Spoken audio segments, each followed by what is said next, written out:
Olá, querido irmão, querida irmã. Estimado ouvinte, pela graça de Deus, estamos aqui para mais uma lição.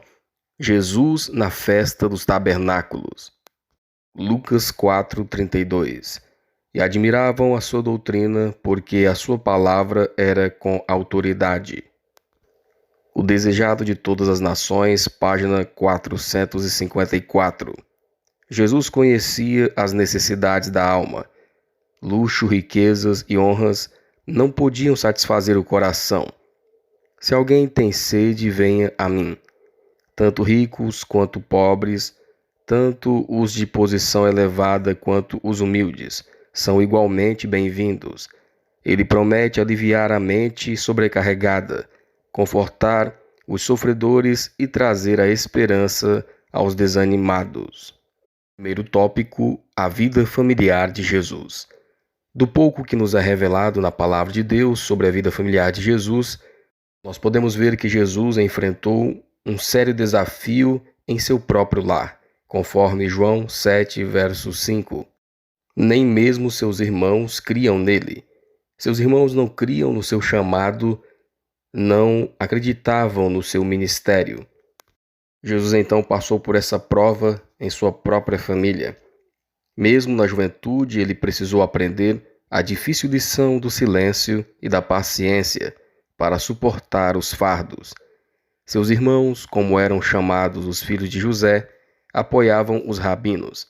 Chegaram até a valorizar os preceitos humanos acima da palavra de Deus e ficavam profundamente incomodados com a clareza com que Jesus diferenciava o falso do verdadeiro. Assim, Jesus sofreu oposição mesmo dentro da sua própria família. Nós aprendemos no segundo tópico os filhos de José, conforme João 7, 3 e 4, que os filhos de José fizeram uma sugestão a Jesus antes da festa anual dos tabernáculos. Os irmãos de Jesus queriam testar Jesus e pediram a ele que ele fizesse suas curas e milagres na frente dos líderes judeus. Saia daqui e manifesta-te ao mundo, diziam eles. Eles não criam em Jesus como o Salvador, o Messias, aquele que poderia libertá-los do pecado. Jesus, no entanto, se mantinha sereno e manso em relação ao seu trabalho naquele momento. Nós aprendemos também na Bíblia Sagrada, conforme Salmos 86:14, que os mansos sempre enfrentam dificuldades, problemas, com os soberbos, com os orgulhosos, com os tiranos. E Jesus enfrentou a tirania, Jesus enfrentou o orgulho das pessoas, Jesus enfrentou a descrença e a oposição no seu próprio lar por parte dos seus próprios irmãos. Terceiro tópico: controvérsia sobre Jesus. Aprendemos no terceiro tópico, conforme João 7, 11 e 12, que surgiram algumas opiniões contraditórias a respeito de Jesus. Alguns da nação diziam, ele é bom. Outros diziam, não, ele engana o povo. Ele é apenas um charlatão, diziam alguns, um falso profeta. E Jesus, sabendo das opiniões contraditórias a seu respeito, aproveitou a ocasião da festa para respondê-los, conforme João 7, 14 a 18, Lucas 4 e 32. Jesus então aproveitou a ocasião da festa para respondê-los, pois a maioria do povo esperava encontrar Jesus naquela ocasião, pois a sua fama era grande, e muitos tinham medo de reconhecê-lo como o Messias, mas devido às suas palavras e seus milagres e às suas ações, alguns estavam em dúvida. E no meio da festa, Jesus então subiu ao templo e lhes ensinou: a minha doutrina não é minha, mas daquele que me enviou. Quem quiser fazer a vontade dele, pela mesma doutrina conhecerá se ela é de Deus ou se falo de mim mesmo. Ou verá se falo de mim mesmo. Quem fala de si mesmo busca a sua própria glória, mas o que busca a glória daquele que o enviou, esse é verdadeiro e não há nele injustiça. Lucas 4 e 32. E admiravam a sua doutrina, porque a sua palavra era com autoridade. E todos se admiravam do seu conhecimento da lei e dos profetas. As palavras de Jesus tinham poder porque Jesus pregava e vivia aquilo que pregava. Isso é muito importante e uma lição para nós. Quarto tópico: ódio contra o Santo de Deus. Aprendemos no quarto tópico, conforme João 7,19, que Jesus percebia nos rabinos e nos líderes judeus o seu ódio contra ele, pois ele ensinava com autoridade, ou seja, vivia aquilo que pregava. Não vos deu Moisés a lei, e nenhum de vós observa a lei. Por que procurais matar-me? Jesus deu aos rabinos uma evidência de sua divindade ao mostrar que lia o coração deles. Desde a cura no tanque de Betesda, eles vinham planejando sua morte. Assim, eles próprios estavam violando a lei que afirmavam defender. Por acaso Moisés não vos deu a lei? Ele perguntou, e no entanto nenhum de vós a observa. Por que procurais matar-me? Mas eles, enfurecidos, alegaram que Jesus estava cheio de demônios. Jesus então lhes respondeu, e ele continuou explicando sobre a sua obra da cura no tanque de Betesda, que estava em harmonia com a lei do sábado, e que a própria interpretação que os judeus faziam da lei justificava isso. Ele disse, por isso Moisés vos deu a circuncisão, e no sábado circuncidais um homem. De acordo com a lei, todo menino deveria ser circuncidado no 8º dia. Se esse dia caísse em um sábado, o ritual deveria ocorrer mesmo assim.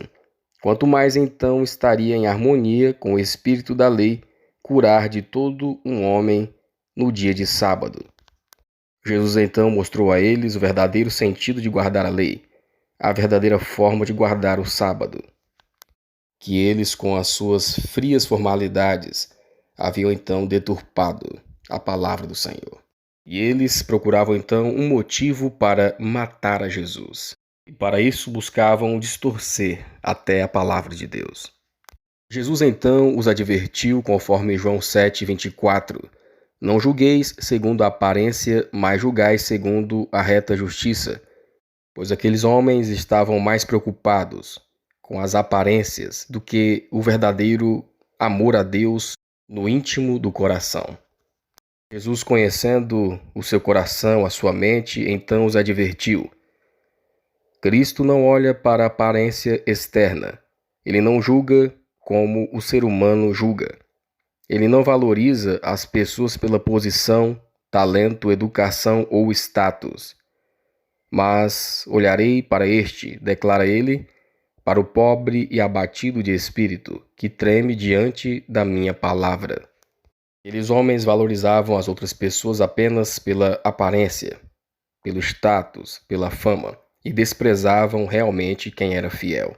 E Jesus então trouxe uma palavra de reprovação para aqueles homens que julgavam segundo a aparência. Quinto tópico, a diferença entre o julgamento humano e o divino. Nós aprendemos no quinto tópico, conforme Isaías 59, 14 a 15, que hoje a inversão de valores e princípios é nítido, e a sociedade então encontra-se corrompida por se afastar dos valores e princípios de Deus. Esse então é o estado mental da sociedade ao longo da história e hoje também de modo especial, assim como dizem as Escrituras. Porque o direito se tornou atrás e a justiça se pôs de longe, porque a verdade anda tropeçando pelas ruas e a equidade não pode entrar. Sim, a verdade desfalece, e quem se desvia do mal arrisca-se a ser despojado. E o Senhor viu e pareceu mal aos seus olhos que não houvesse justiça. O inimigo conseguiu perverter a justiça e encher o coração humano com o desejo de ganho egoísta. Os clamores da humanidade faminta têm chegado perante Deus, enquanto as pessoas acumulam fortunas colossais por meio de toda forma de opressão e extorsão. As forças do mal estão combinando poder e se consolidando. Elas estão se fortalecendo para a última grande crise. Grandes mudanças em breve ocorrerão em nosso mundo e os acontecimentos finais serão rápidos.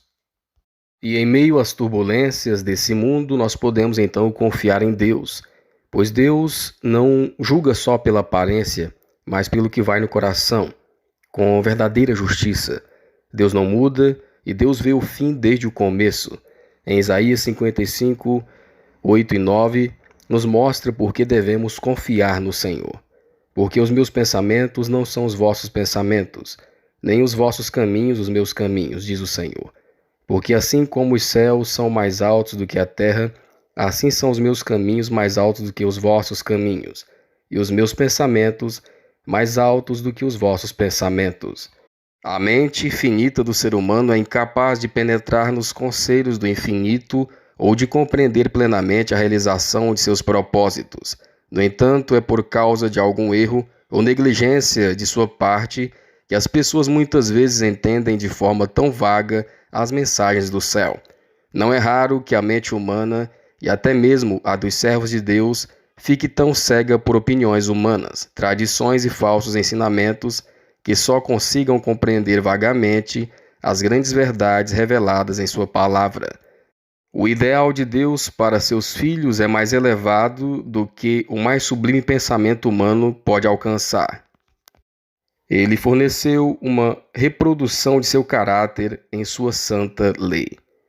Queridos amigos, irmãos, estimados ouvintes, que Deus nos abençoe para que possamos compreender a sua palavra. Esse é o nosso desejo e a nossa oração.